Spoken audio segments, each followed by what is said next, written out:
Showtime.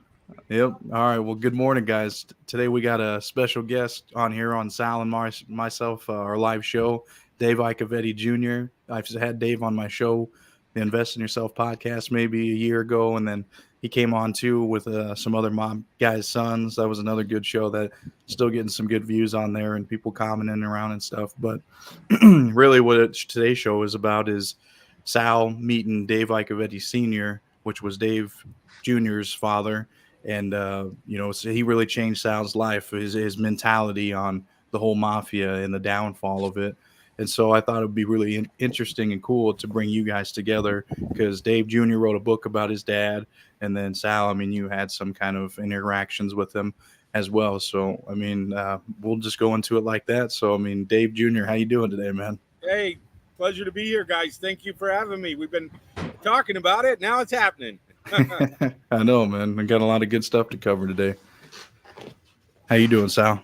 Good. I'm trying to put the pieces together. What year were you born, Dave? 64. Oh, so you were only 10 years old when I met your dad. Wow. I met him in 74, and he never mentioned, as far as I knew, he had one daughter named Judy. That's all I knew. Yeah, my half sister. She's a wonderful girl. I've spoken to her on the phone. We've never met in person. But I also had a half brother, Freddie. Now he was older than me. I don't doubt it because I know one thing: the women really liked your dad. They loved him. He was a ladies' man, no doubt about it. And he had a big personality, not egotistical, just happy, jovial all the time. And I got to tell you one thing that happened when I first met him. He was well read. The guy was well read. And so when I met him, he said to me, like, do you read? I said, I never read a book in my life. What? He said, what do you like? I said, I like crime. So he went to his prison cell and got me a book. He said, here, read this. And I looked at it and I go, who the hell is Earl Stanley Gardner? And then I realized he was the author of all the Perry Mason books. So I read that book. And then the next book, he gave me another one. I read it in one night. I kept reading. I read every book that your dad had about Perry Mason.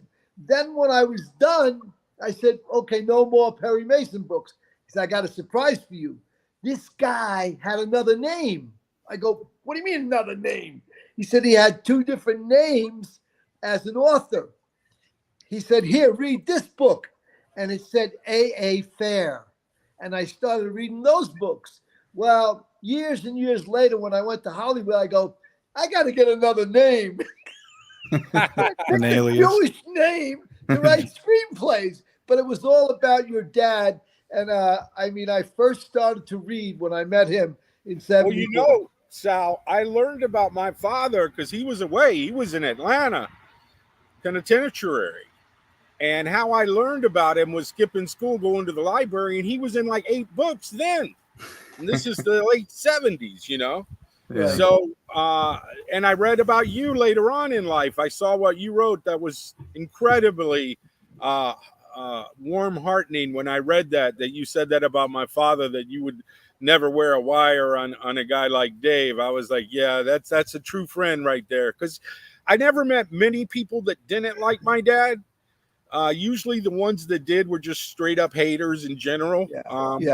Most people loved him, men and women, though. He was a ladies' man, but he was a man's man as well. And he had Sammy Davis visit him in jail, and he was friends with, Sinatra and Jilly Rizzo, who was Sinatra's best friend.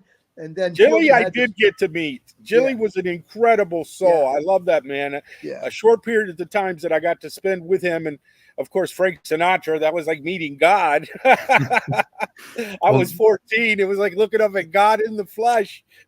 I got the exact quote from your book, Dave, about what you had quoted from Sal. It says, "I would kill myself before I would ever wear a wire on Dave Iacovetti. He was the most honorable man out of the good fellas I've ever met." We'll talk about what I was doing in Florida. Was I was working on this corrupt judge, and the FBI was really excited because they didn't have that many guys. It was right after Henry Hill flipped that were able to go out there and make a case with them. And I was very fluent and I could get things done. And so we're hanging out, ready to make the payoff to the bagman and the judge.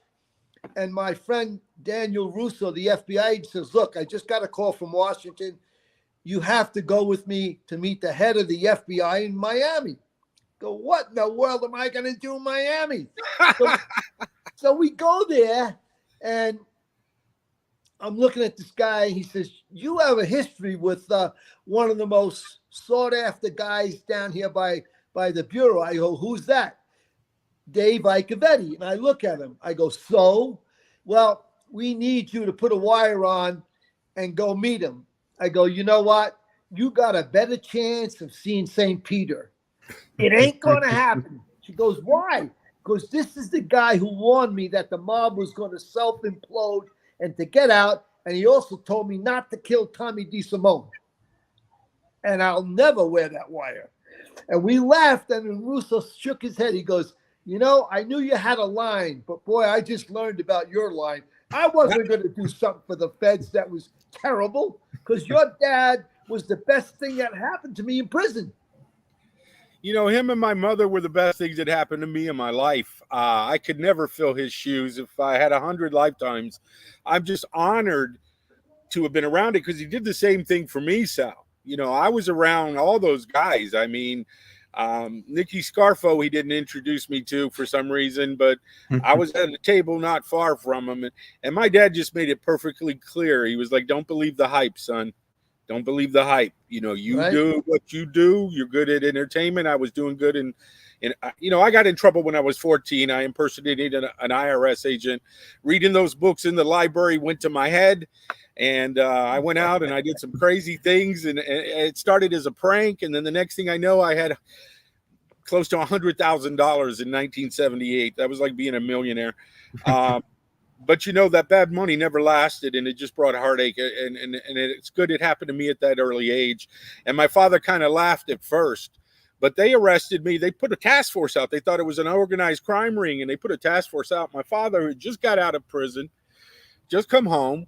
This is 78, December, made the front page of the Miami Herald. He goes, son, what if I had just been driving down the street and saw you walking with your briefcase from the bank and said, get in the car, let me drive you to your mom's place?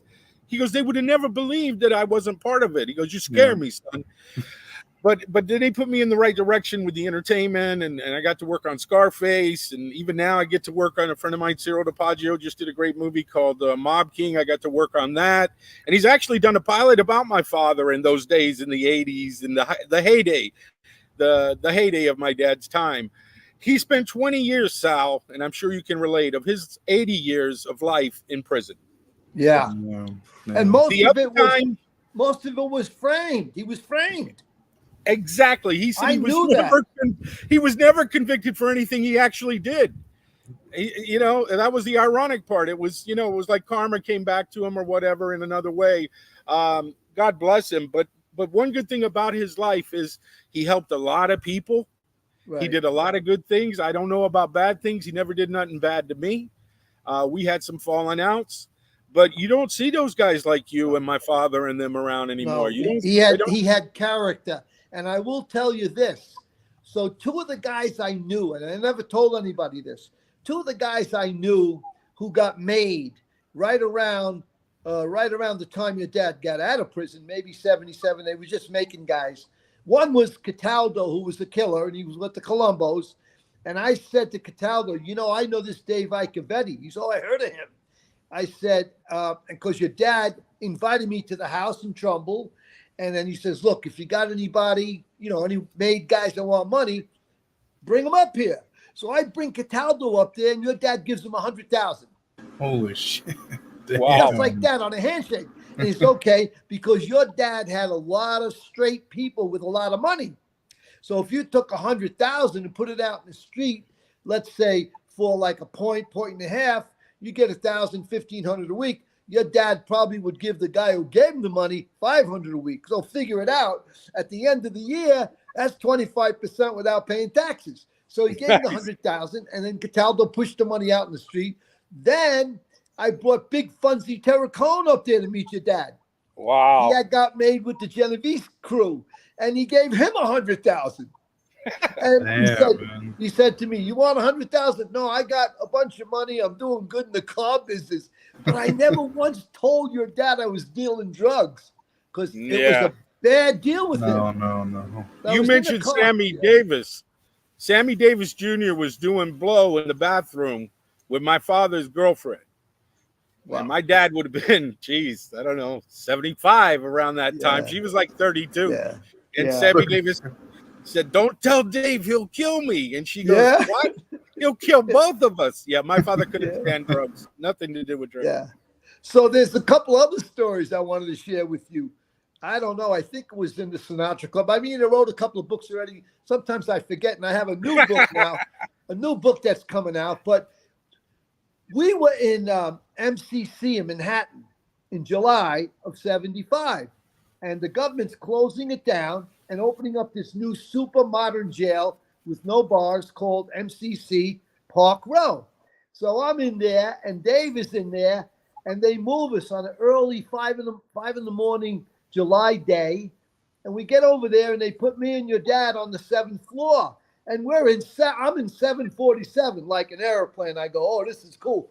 And so what happens is Jimmy Burke and Tommy DeSimone get on our floor. So on the floor there was a rec room. So Jimmy was the greatest card player I ever met. And in contrast, Tommy DeSimone was a terrible card player. He had no concentration. He couldn't remember cards. So your dad, Dave, and I were pinochle partners, and they were pinochle partners. And all we played for was push-ups. And your dad was kind of chunky then. So 74, I don't know how old he was. He's probably near 60, 55, 60. I'm 29, 30 years old. So if we lose, I'm going to do the push-ups, you know. And if Jimmy, he was strong as an ox. Jimmy was so annoyed with Tommy, he couldn't remember the cards. And I could remember them. Dave, your dad was a brilliant card player. So we would beat them in pinochle. And instead of Tommy getting down doing the push-ups, Jimmy would do all the push-ups. So that's what happened. That's what happened in the 75 MCC. One other thing that was really cool, you probably didn't know this. Well, and I never told anybody this. I didn't even put it in either one of the books. One day this is what happened. One day he told me in 75 now, you know what? He had advance notice. Go buy Resorts International, the stock, because there's going to be casinos in Atlantic City. This is a couple of years before it happened. I go, "I don't like stock." I go, "Dave, you got to go buy gold." He says, "Why?" Gold is going to go to 100, 200 an ounce. It was like $60, right? Because I was always a gold bug. Well, a couple of years later, gold went through the roof and Resorts went crazy. It was the first casino. So we were both right, but neither one of us invested in either one of those. My mother tells the story vividly of her and him and a horse. You know he loved the horses, right? They were at the horse track, and he had a tip, and he didn't have money on him for some reason at that moment. It gets strange because he always had money, my father. So we asked my mom for $700 that she had on her. She handed him the $700. He placed it on the horse. It came in, and he had a guy with him. I forgot the guy's name, but he was blocking my mom for seeing exactly how much money he won. But she said that ticket machine just went on and on and on and on. And my grandfather told the story later that he won like 60 grand, and he paid off the mortgage, and I think that's how he got the place down in Florida, the D&D drive-in. That must have been he was a businessman first, Sal. That's one thing all you guys are, but especially my father. He was a businessman first. Yeah, it was probably a fix, but I'll tell you one other one that I never said a word to anybody. Nobody knows this. I recently told a good friend of mine, Adrian Bubbles, Joey Bubbles, who I know since he's 13. I know him 50 years. He said, "How about all the stories you never told?" I said, "Some of them going to be in the new book." I said, "I never told this one about my friend Dave Iacovetti. My wife would be coming to visit me in MCC, the new holding facility on Park Row, Manhattan. And of course, Nan would go visit Dave. So Dave says to me one day, I said, "I just sold some Krugerrands on the phone from prison. My wife needed some money." They were cheap then, like $200. So I said, I got this great coin dealer. He's Jewish guy, smart as a whip. I've learned so much from him. I'm going to trade when I get out. I'm going to trade gold. He says, well, let me tell you this. I got something that could be very valuable. I go, what is it? I got some Spanish treasure. I go, really? From Florida, from a Spanish ship. And I'm sitting on it for years and years. I'll give you a couple. My wife will bring a couple. Give them to your wife. Take it to the coin dealer. Find out what this stuff is worth. So on the next visit, my wife meets Nan. And Nan gives her a little bag and a couple of pieces of these Spanish coins. So, it was like maybe August of that summer. Of course, the next month, September, I had gotten out. And I was never interested in selling other people's things. But I did find out that stuff was valuable. And he said he had all these coins that was like matted together on coral. Did you ever hear about the Spanish treasure? No, but he had tons of gold and tons of chains. And you realize, Sal, I heard most of the stories from my uncles, my grandfather, and my father's friends. He rarely told me anything about his past. I wanted to give a little background of your father, like where his roots were and where he came from and how your family even got to Florida and all that. I mean, Dave, do you want to expand on that a little bit? Well, my dad was born in Brooklyn. His family moved to Pennsylvania when he was 17, Altoona. He wasn't having it. He took the train back to his uncle's house, I think it was, in Hell's Kitchen. Started running crap games in Harlem. And Johnny Robalato, who was Albert Anastasia's, one of his heavy hitters, took a liking to him. He caught his eye, and he became a driver for Johnny. Johnny owned some funeral parlors and restaurants around town. His brother was a police officer, go figure. And he was also a Shylock. So my father would drive him in the hearse to collect the money, and these guys would come running outside. They didn't even have to get out of the hearse. It was, my father said he loved Johnny like a father, him and his father kind of, my grandfather, awesome guy, but my grandfather wasn't happy with the road my father had chosen for some reason. They never elaborated. But he loved Johnny like a father. And then sadly, when Carlo Gambino took over the family, Johnny, they assassinated Albert, and Johnny didn't like it. And he was talking a little too much, him and his friends. And they filled Johnny full of holes and threw him in an alley. And that damn near destroyed my father. But my father, you got to realize, he was like the phantom of the mob, Right. He didn't want any notoriety. He didn't want any attention. Matter of fact, he hid out in Haiti for a year or two, I think, because the Senate committee was doing an investigation on organized crime. And that's where he met Papa Doc, he told me. Oh, yeah. I wanted you to expand on that, too, who Papa Doc was. Who was that? Right. So Papa Doc, but just to finish, so you get the whole picture. So when Carlo Gambino came over, my dad was like grandfathered right in there. Johnny was gone. There was no question of, hurting somebody's feelings. My dad was going to survive, and he picked the winner. And he was like an emissary for Carlo. He was like part of that family, him and some guys I won't name that have drifted off into history, but they're grandkids are still around and they know what I'm talking about. And so his real nickname was Davy Crockett. Right. The government would call him Fat Dave. And that's what stuck. That's where the Fat Dave handle came from. But his real nickname from Carlo and the boys was Davy Crockett. And the reason, because he would go places these guys would never go. Florida was one thing, but he would go to the islands. He would take boats. And so he became friends. How, I don't know. I never heard, but he became friends with Papa Doc Duvalier. He made a deal with Carlo and them. They sent a freighter full of arms, machine guns. I think there was tanks, bazooka, a whole freighter full of stuff to Papa Doc during an embargo that was put out by John F. Kennedy. Wow. So the CIA was there, the Navy was there, and somehow they got this freighter and my dad's escort boats right into Haiti, and that got him the casino rights.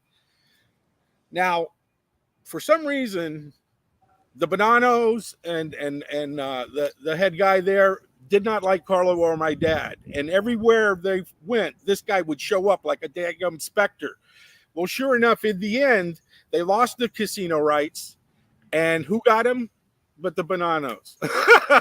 Go figure. There's an incredible story behind that. He was also involved in a lottery, a Kentucky Derby kind of thing. Lots of money involved. I'm going to make a movie about that. I want to play my father in that movie. And once I've done that, I could die a happy man because I would have accomplished the utmost. That'd be the cherry on the.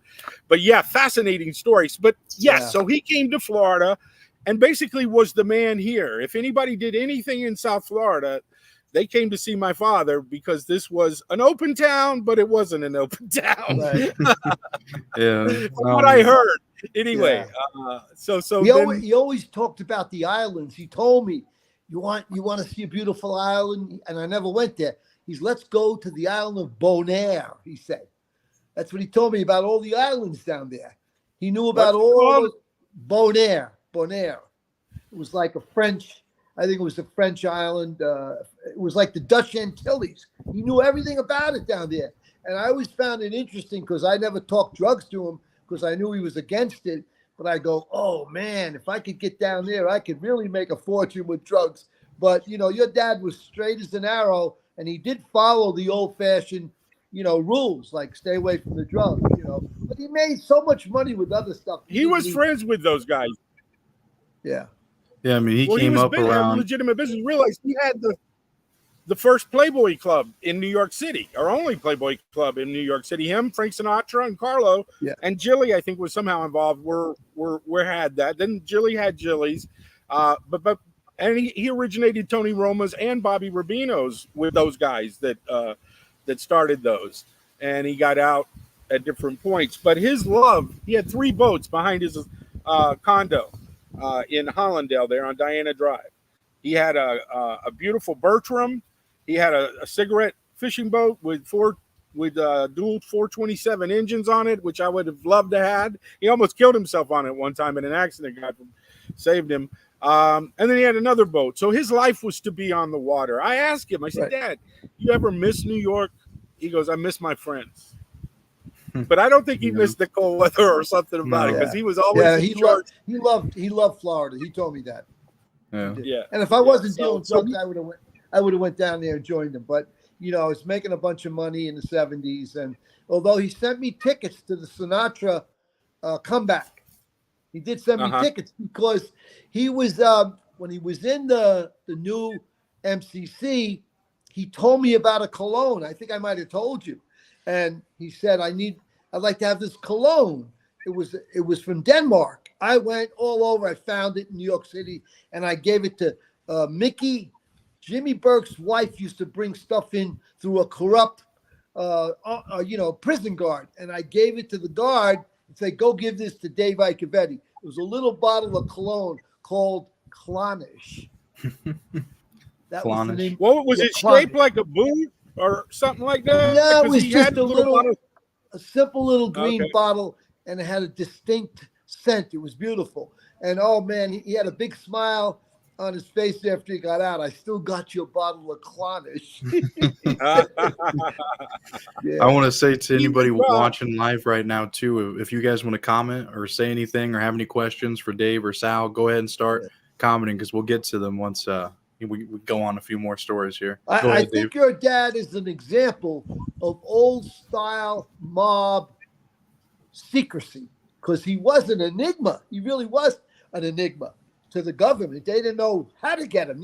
Sure, they framed him on a stock. He told me the stock charge and all that. And that Vinnie Teresa guy buried and all this stuff. But he was very old school, and that's what I liked about him. What happened with that Vinnie Teresa? Vinnie Teresa was tied in with the Patriarca family. My dad was very close to them.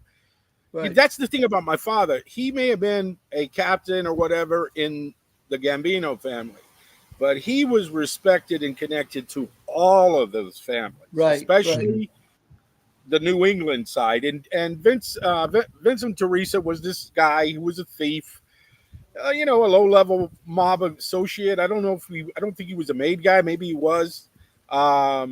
but through the patriarchal branch. And that's how my father trusted him.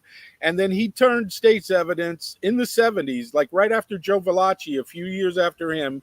He was the next big one to turn. And back then you didn't hear that. I mean, Valachi, Right. he was like albatross, doing it. And then Teresa did it. Then in the 90s, it became, like everyday affair, people doing that. But yeah, the integrity was lost. He came from a time where omerta and integrity and your word were your life. If he gave you his word, or if he told you something, you could take that to the bank.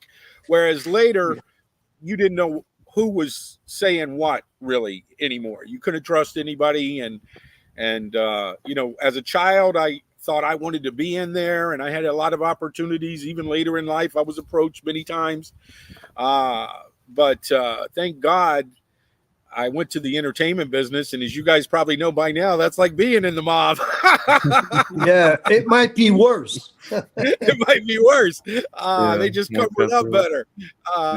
But yeah, so I grew up in Florida. I was born in Baltimore. My mom didn't want me born in New York. I don't know why. So she went back to Baltimore and had me. And then my parents separated when I was young, very young. And but when I turned 6 and he got out, well, we came to see him. He was taking a boat to Haiti. A big storm had blown through and knocked out the power. I had to see him by candlelight. And he was on his way to Haiti then with the junkets, they called it. They'd take these gamblers down there and they could gamble all weekend and party and whatever. And then they'd bring them back by boat. He loved that water. So I grew up here. When I go to New York, I'm like a fish out of water. That's not my cup of tea. I like to know the ocean's close by and, the sunshine. And, so I grew up down here and, I went through it all, the cocaine cowboy days of the 80s, the Miami Vice TV show days. I was there. I got to work on Scarface, rub elbows with Al Pacino and all those guys. Little did I know that was going to be such an iconic movie.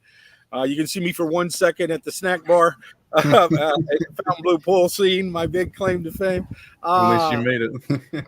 Yeah, but he kept me on the right track. And Sinatra and Jilly wanted me to be in Vegas when I was 17. And my dad's like, no, I'm not going to send you out there. I'm like, why not? He goes, because I don't know that I can trust you yet, son.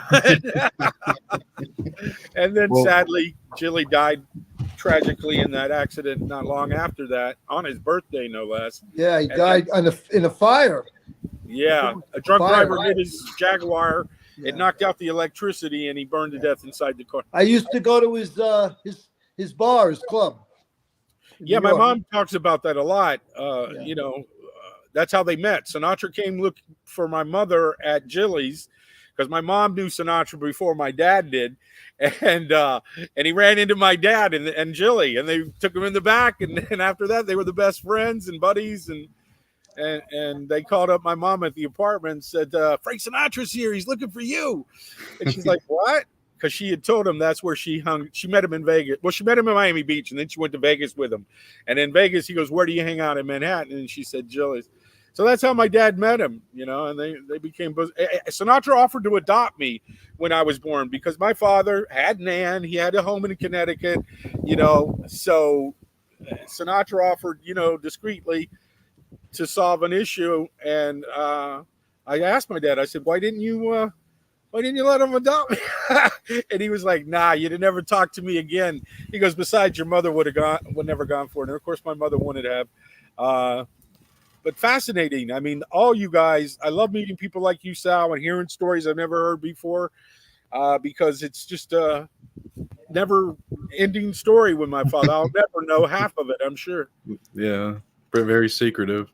Yeah. Yes. Do you guys want to go through some of these comments? Yeah, Sal, let's go. Let's answer them. Okay. Anybody got questions? Go ahead and start asking because we're going to start reading through them. I'll start at the top.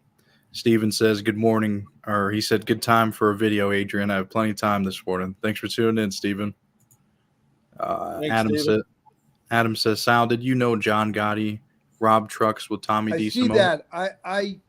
I didn't rob the trucks with Gotti. I did with Tommy. The reason that there was a relationship there, is because in the beginning, Foxy and I and Tommy, we sold the merchandise to Charlie and Danny Fatico, which was Gotti's capos, you know, but not rob the trucks with John. He would be in the middle of the negotiation to buy the merchandise with the Faticos. Good question, Adam. Leon, he says, morning, guys. Morning, man. Thanks for tuning in. Tracy says, hey, guys. Thanks for tuning in. Let's see. Dean says, afternoon in the UK here, so afternoon, everyone. That's cool. I think they're probably like a day ahead of us, man. Yeah, 6 hours.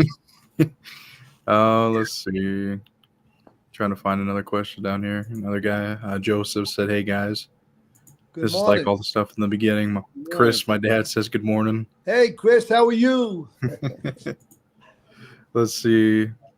Tracy said, Sal, that's true loyalty right there. She's probably talking about at the beginning we were talking about the wire stuff. Dave's dad, Dave Iacovetti, was the true special man. That's all I can tell you. Thank you and for him. It took years, and that was, I would never do anything to put him in any kind of a compromised position. So I told the feds that, take a hike, it's not going to happen. Wow. That's a rarity. Muggsy. Yeah. He says, Sally Ubats. I love you, Muggsy. I love your name. Muggsy. Let's see. Sal, any tips on what we might be investing on today as far as collectibles from Pat? Yeah, buy early, uncirculated, BU graded Morgan dollars. I've been buying them for my wife, who's 20 years younger than me, and I hope she's going to have, a piece of security 20 years from now when I leave this earth, because I'm 78 and she's only 59. I think she's your age, Dave. Yeah, that's my age. Yeah. Let's see. Sly Guy says, join late. Was Jilly's in Chicago mobbed up? You guys know what that means? No, Jilly's was in Manhattan. Jilly's bar and grill, very popular. I don't know anything about Jilly's in Chicago, though. Oh, okay. Let's see. This one says, from Chris, he says, hey, guys, do you think Sinatra was involved with the mob or just good friends with a lot of the people? What do you think, Dave? You probably know more. Myself. What do you think, Dave? I think he was just good friends with most of them. He might have had legitimate business dealings with them, but he didn't need to do anything illegal. Sinatra, he had a lot. He had a lot of reach, because I'll tell you this: I'm doing an interview for a UK group in December, and they told me that the famous Cray brothers, they were famous crooks in Great Britain. They requested Sinatra to give them protection when they came to the U.S. And I believe Sinatra reached out and got them some kind of protection, because these guys were, pretty badass guys from England. Well, he was really good friends with the Fischetti brothers out of Chicago, and that's like its own realm unto its own over there. So, again, I don't know anything about Chicago either. But New York, yeah, Jilly's, it was a very popular place with even politicians. It wasn't just, mob guys, but yeah, they all were there. Yeah. Like his restaurant in Miami, Dania, which is between Fort Lauderdale and Miami, Roberto's. I mean, they were all in there. You name it. Every HBO movie that you can name, it came through that restaurant at one time or another, or was close by there. Sinatra, the manager of the restaurant, my father sent him with a case of Pierre Joulet or Dom Perignon, I don't know, one of those. And he goes, listen, when you see the guy, you might know who he is, but you don't want to make new friends. So just drop the champagne and leave. And he went there. It was John Gotti, and he tipped him $100. And he had just been hired, Italian guy from Boston, Bobby Dog D'Agostino. Great guy. He's got a restaurant up there now. He goes, I saw the ad, a family restaurant. He said, but after I delivered that champagne, I knew what kind of family that was talking about. Let's see. We got another question here from Pete. He said, Dave's father was the one who told you not to go after Tommy. Well, I deeply confided in your dad while I was at MCC in August of 75, and Tommy had killed Foxy in December of 74. And by that time, I had simmered down, and I kept telling your dad, I want to kill him. But Angelo told me, don't touch Tommy. John and I will take care of Tommy. And then your dad's favorite line was, don't do it, because once you pull the trigger, you can't take it back. And this whole life is going down the drain, he said. That's what he said. Yeah, so he did play a factor into that then. Thanks for that question, Pete. There's a follow-up on this one. I think Pat said, did Joe Watts threaten Sinatra for not acknowledging Gotti at a New York restaurant? You guys know anything about that? I don't. Do you, Dave? I don't either. Okay. No. Well, this was another follow-up about that Jilly's in Chicago. It says, always had Frank Sinatra music in plenty of his pictures. So there must have been there's a special restaurant in Nashville. You know about this, Dave? It's called Sinatra's. And the guy that opened the restaurant went to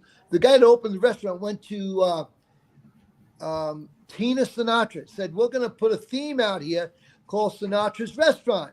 I'd like you to come out and look, and I'd like to get your approval. She said no. Well, the guy didn't relent. He kept calling her. She finally went out to Nashville, and when she saw the type of place he built, she signed on. And so whether she gets a piece of the pie, I don't know, but she authorized people to go there, called Sinatra's. I think it's a bar and grill or grill and bar or something like that. So things are still happening with his name on it.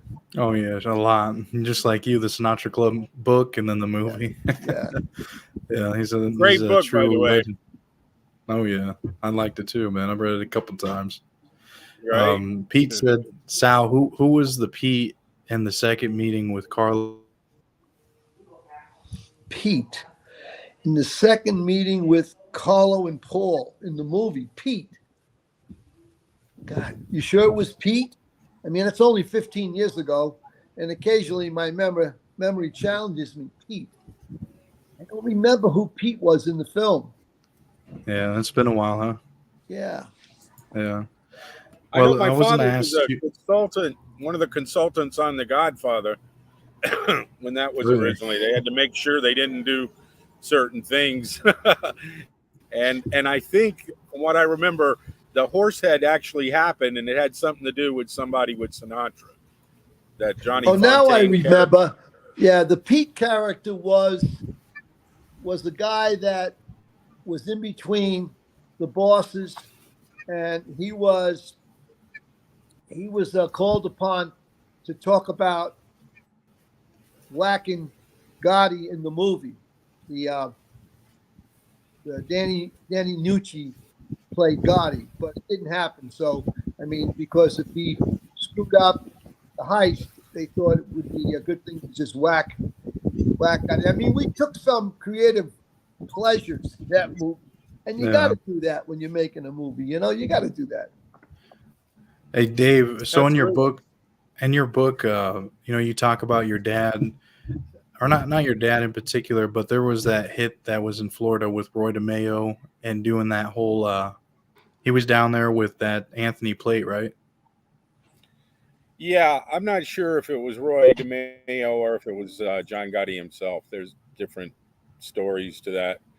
I had a guy call me up and say, "How dare I talk about Mr. Plate?" He was not happy that I mentioned that story, but that I got from the Miami Herald. It wasn't like I knew any inside information.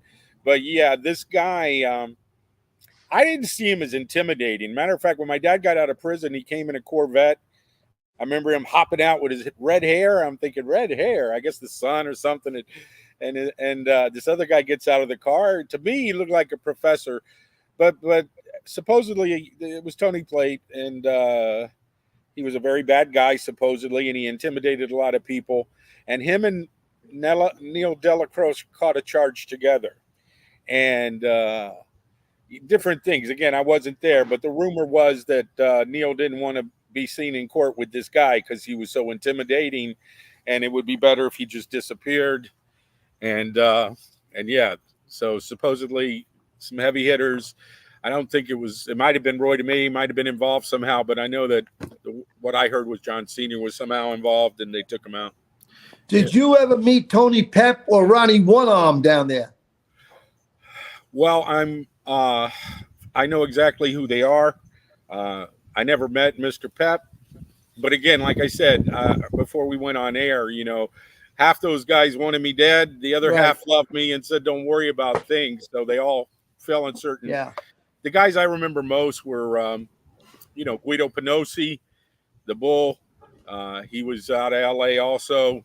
He was the guy that supposedly had tried to extort Wayne Newton in Las Vegas. His cousin was Frank Piccolo, who got assassinated in the phone booth there in Bridgeport, I believe. Another guy I knew was Tommy the Breeze. He was a good guy. My mother knew him, really. She knew him very well. I knew of him growing up. I got pictures of my mother and my dad with him. Unfortunately, he was found in a trunk, frozen. Wow. And that was supposedly because he didn't go to a meeting with John Sr. again. You know, things really changed when John took over. You know, my father was more the Castellano old guard type. Right. But he respected Gotti, and he respected, hey, seasons change, you know. Yeah. Mhm. And from what I understand, he told Phil Leonetti and Nicky Scarfo, I think the quote was that John Gotti was a real gangster. He didn't dibble dabble with you. If you messed up and you were wrong, you were dead. Yeah. So, I mean, with your dad, did he ever mention anything about Gotti to you, or any kind of, you know, knowledge like that, or just his friends and your uncles and stuff that had told you all these? It would be the friends. Like my dad took me to this big party one time. We went by boat. I was probably about 13 or so, and it was the Black Tuna gangs. I mean, all these Italian guys and the feasting and all these beautiful boats. It was right on Indian Creek Drive across from the Eden Rock Hotel.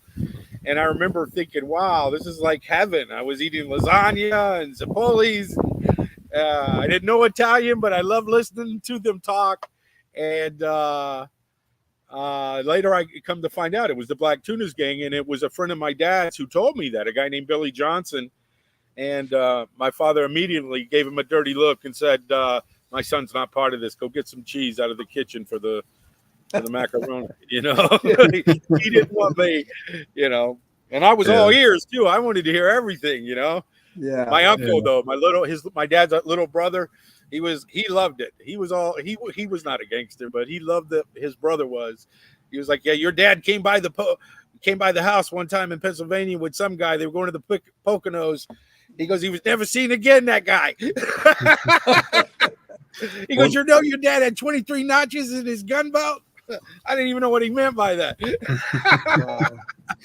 But my father, no. Any stories he always told either had humor, had a positive message, and it was, you know, always about, you know, work hard, you know, do the right thing. I mean, he put me to work in his restaurants. He gave me a Cadillac when I was 16, and I didn't appreciate it. I ran it out of gas. I ran it out of oil. He took it back from me. He says, all right, now you're going to work from everything from this point on, son, so you appreciate it. And I did. But wonderful, wonderful experience. But, you know, he was a hardworking man himself, you know, up every morning, out. I mean, if he wasn't on his boat, he was at work. Yeah. What another funny story, too, that you'd written in the book was about the Harlem encounter with, who was that? Bumpy Johnson. Yeah. With your dad. So my dad, when he was running numbers in Harlem, he would go to this one club, and there was this beautiful black girl that worked there. And I guess he really fell for her. And he asked her out. Finally got the nerve to ask her out one day when he was at the club. I think he was picking up numbers, dropping off money, whatever it was. And she goes, oh, Dave. She goes, I love you, honey. She says, but you don't understand. And he goes, well, what's the problem? She goes, my boyfriend wouldn't like that. And he goes, your boyfriend, I can handle him. She goes, come here. And she took him over the window, and outside was Bumpy Johnson and his whole crew and they owned Harlem at that Oh time. yeah. And she goes, Bumpy is my man, so I don't think you can handle him. And another story I don't think I've ever told anyone. I heard this recently, so again, it's secondhand, but I believe it was Frank White, the other king of Harlem of the time, was in prison with my dad and some other guys. It might have been one of the guys you mentioned, not Epps, but the other guy. And he wanted to get break out of prison, and he tried to hook up my dad. And my dad said, "Listen, I could probably arrange it for you. Be like 300,000. Send the money to my friend on the outside, and I'll make the arrangements for you." And this guy, I'm pretty sure it was Frank. What was his name? Frank White, the guy from Harlem, the big time Frank Lucas or American Gangster about? Might have been Frank Matthews. Or the American Gangsters, Frank Lucas. Frank Matthews. Okay, I get all these guys' nicknames mixed up. But that guy, the guy from American Gangster, and he wanted to get out, and he put up the money, and then before he got out, my dad got transferred out of that to another prison. And I go, "What, did he give the guy a refund?" And my dad's friend said, "I don't think he did." But there was lots of money that was made that wasn't necessarily legal, but it wasn't necessarily illegal either. It fell in that gray zone. That And gray area. a lot of guys were the benefit of that in that world. Let's see. When you almost had a close call as well. I mean, you had 3 guys come into your restaurant one time, right, and try to extort you. Well, what happened was, yes, that's where Silent Partners, which is the pilot that Cyril DiPaggio has out now about my father, is based on. And they were the last people that you would ever expect to be the ones to come to put a hit on you. I totally had my defenses down.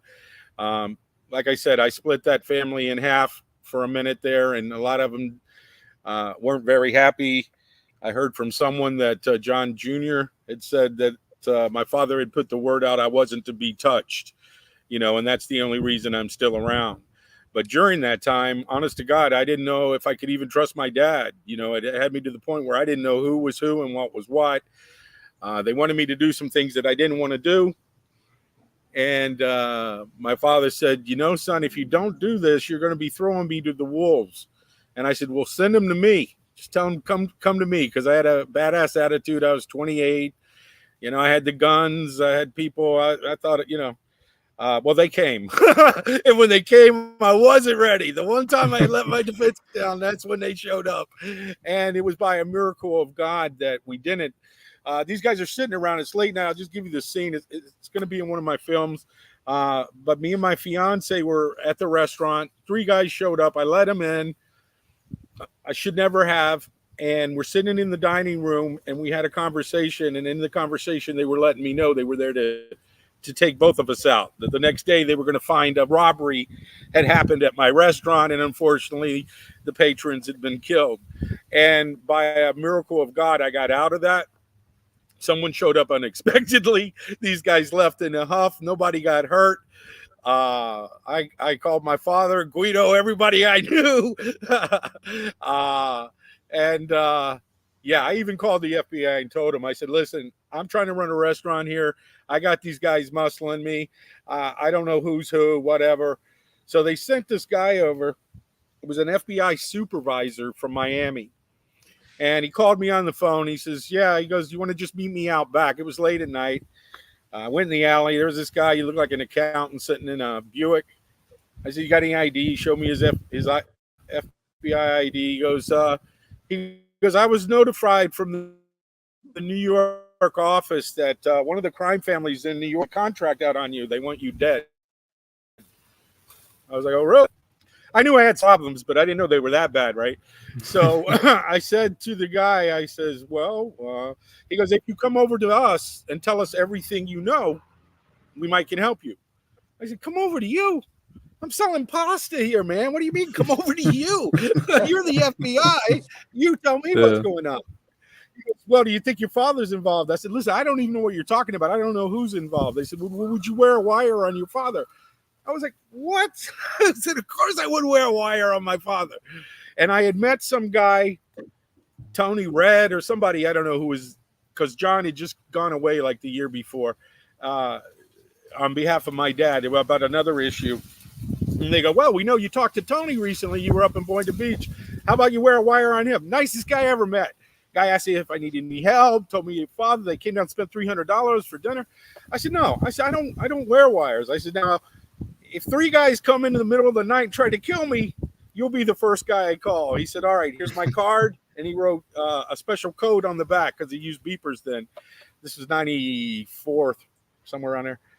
And when they came and I survived, I called the guy. I met him at Denny's. I told him what happened. He says, all right, well, we're on it. We're on it. You need anything else? Beat me. Week went by. A month went by. I never heard from the guy again, right? So then I'm thinking, oh, Dave, you're in trouble. And I pick up the Sun Sentinel newspaper, and there it is, front page. Miami special agent supervisor arrested along with a New York special agent supervisor for selling names of informants to the mob. Really? Damn. I go, man. Wow. And if I had said, yeah, in that world, you can't trust anybody, man. Yeah, you would have. You really, there's no cavalry coming to save you. You have to, yeah. But yeah. Sounds like the whole yeah. So anyway, I told my dad, and then covering style. Yeah, luckily it all worked out. I finally got out of that restaurant and turned all the keys over to everybody, and I was gone. But that was the end of that. And then for a while, me and my dad, we unfortunately didn't get along. But right before he died, we made up, and it was the best time I ever had with my father. I mean, and his mind was sharp as his body had gone on him. And my dad was like you, Sal, and he was a bull, man, a bull of a man. And to see him frail, all these wires going in him. But his mind was sharp because there had been a guy that came by with cactuses, little miniature cactuses, years before, and I couldn't remember his name. And now they're in all the Publixes, and I bought my dad one, and I brought it to him, and he was diabetic, so I got him some sugar-free ice cream. And we're sitting there talking about it. I go, yeah, what was that guy's name? I can't remember his name. And he goes, Skinny. That was Skinny. And he remembered the name, sharp as a tack. My fiance was there. She was pregnant. And he looked at her and he goes, you're going to marry my son? And she goes, yes, I'm pregnant. And he goes, oh, Jesus. Yeah, man. So 3 days later, he passed away. So it was a blessing, true blessing that I got to make up with him. And I thank the God every day for that, because me and him are still like this now. I'll see him again one day up there. Yeah. Sal, do you have anything to throw in at him? Special guy. I always remember him. I really didn't share much with anybody, and I probably wouldn't have told some of those stories if I didn't, realize who you were. And in the beginning, I'm going, who the hell could that be? I didn't know Dave had a son. Somebody's trying to capitalize. And then we learned, when you talk to Adrian, I was pleased to know that, I wasn't surprised because Dave always had little slots. He kept everybody separated.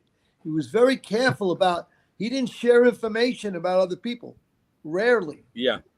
He was very protective of me. I look back now, I thought he was ashamed of me sometimes, growing up, because he shielded me.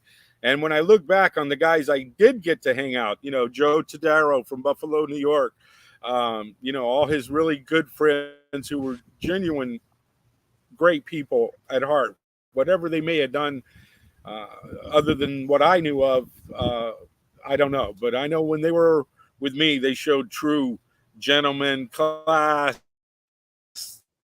Yeah. So I still remember those men to these days, sitting around smoking cigars on the boat, fishing, and those moments. So we're all human, some of us are a little more unhuman than others, I guess. But yeah, my dad, he was a great inspiration. I try to make him proud every day. I try to be the man that he would want me to be. I don't try to fill his shoes, but I definitely want to tell all the good points about him. Yeah. Because he was a mystery, and he didn't want anyone to praise him or fear him or any of that stuff. He just was genuinely a good-hearted person, and those are getting rarer and rarer these days. Sal, thank you for sharing those memories with me, though. I really appreciate Yeah. it, Sal. Thank you. I enjoy thinking back, about him. And, unfortunately, because I was in the drug business, after he got out, I did introduce him to Cataldo and Terracone, two made guys, but I didn't follow up because I needed to get out of the drug business. Once I would have got out, I probably would have reconnected with your dad, but he had invited me, move down to Florida. He loved Miami. Yeah, I mean, I'm so grateful that he did, because to me, this is home. I've been around the world. I've been other places, and I'm always very happy when I get back to South Florida. Until we go underwater, this is it, baby. I may travel the world, but I'm still coming back to Miami, South Florida. Yeah. Well, Sal, we're working on the project. Was his father in there with you in that 1974 Lewisburg? Well, prison? he wasn't at Lewisburg, because I was in Lewisburg from July of 74 until January, and I didn't meet Dave until the spring of 75 in MCC. Actually say it was the old West Street. So I am working on an interesting project, Dave. It's all about Mafia Row and what went on in Lewisburg, because Johnny Dio and Paul Vario, they ran Lewisburg, and this was before telephones got into federal prison. So I am working on that. Whether it's I think it's a play, I think it's a movie, television series, we'll see. I have a new book that my agent has, and if we get this thing published, I think it'll be great. I'll be able to produce something. I don't want to. I spent 20 years in Hollywood, but I don't want to be doing that work. I'm too old. But I give the information to somebody who could do something special with it. Awesome. I'll definitely be watching that, reading that, following that for sure, because I like to stay updated as much as I can on that world. Most of the projects and I have going forward touch on those times and nostalgic flashback type of things. Yeah. So you said you're working on a couple new books then, or can you talk about that, Dave? Yeah, absolutely. I'm working on finishing Hell and Back, the documentary I did before, which is about criminals that turn their lives around. Cool. And then I've got that going on. Of course, Club TV's eating me alive. We had a flood in India where our servers were. It knocked out our whole offices over there with our partners, so they're having to rebuild. They're just now getting back on track, so that set me back a few months. But yes, I have The Lost Association, which has been forever. It's finished. I just want to make sure I do some touch-ups and get that released. So by the first of the year, I'll definitely be letting you know about the other projects that are coming out. And then we got Club TV. Yeah, so if I can help you in any way on any of that old school stuff, I got a great memory about the 60s and 70s, and that's what I basically talk about, because it's so different from the 90s, very different the 70s. Absolutely, it really is. My dad would not recognize the world as it is today. That's for sure. Like, what the fuck is going on? But he did predict a lot of things. His restaurant in Dania, there's like a multi-million-dollar hotel built there, and my father had said when I was 16, 1980. So 4 decades before, because it's close to the airport in Fort Lauderdale, Hollywood International. He goes, son, watch this property one day, because of that airport over there, is going to be worth a fortune. Mark my words. And that's your inheritance if you do the right thing. Did you get the property? I did get the property, but it turned into my worst nightmare, because my dad was away and all these guys were trying to, get me to give it to them and tell me what I should do. And, I was a hothead anyway at that time. So didn't work out. It didn't work out. And that's when the FBI supervisor came and said, tell us what you know. And then I realized, hey, you can't tell them guys nothing either. Yeah, your dad had great vision. I mean, he told me about Atlantic City 2 or 3 years before the casinos were approved. I mean, he knew somebody in Mary Martin Paints, and they were the ones that had, this piece of property up there, and they had the inn on Resorts International before the news got out. So your dad knew all about that. He told me all about it. Yeah, he was good friends. You mentioned Paul Vario. He was good friends with him. Yeah. I know he was at the restaurant a couple of times as well. Yeah. Damn. Well, if you guys want to check out Dave's book that he wrote about his father, that's in the video description. You can go check it out. I highly recommend it. I left a great review on there about Thank it. you, Adrian. I Yeah, appreciate that. yeah, no, it was good, man. I believe you left it off as a cliffhanger because you're gonna maybe do a part 2 on it, right? Yes, that's the other book that I'm going to have out the first of the year. Those are the first 2 coming, and then I got a couple of fictions coming after that. Good. Yeah. So Well, I'm excited. Just one note, Larry talked about the gold. I remember that vividly because I had a stack of Cougarans, St. Gauding $20, a Mexican 50 pesos Right. of gold. And it was at $300 an ounce. I sold all of that at $300 an ounce. Wow. And a year later, it went to $800 an ounce. Right. For about a month, I think, and then it dropped back down again. Yeah, that was January of '80. I was trading gold in New York City. I had 3 locations, and it hit 871 in January of 1980. And Reagan got in and it went right down to 400. And that was it. Somebody pulled something. Yeah. But nobody would have predicted 2,000 an ounce. And I still think, it may go above that. Speaking of Reagan, I loved him, man. He was an awesome president, but he did one thing that really ticked me off as a kid in school, is when he said that the ketchup packet was a vegetable because it had tomato in it. And they took my apple from my lunch at school. I've held that against Reagan ever since, I'll tell you. But other than that, he was a pretty damn good president. Yeah, I liked him, yeah. Well, if anybody wants to check out mine and Sal's Patreon, that's in the video description. We got exclusive stories over there. We have, with the links in the video description, you can go over there, subscribe. And we also got the Sinatra Club book. You can get an autographed copy from Sal. We got the Sinatra Club playing cards. Those are also signed. The Dinner with the Mobster ticket, and then the Sinatra Club movie ticket as well is on there. So thank you everyone for watching and supporting us. And we're going to do a live next week probably about the Get Gotti review that Sal was on there with. We're maybe bringing on a special guest that was also on there. So just stay tuned, and we'll see you on the next one. It's good seeing you, Dave. Guys. Yeah, nice seeing you. There, we'll just end.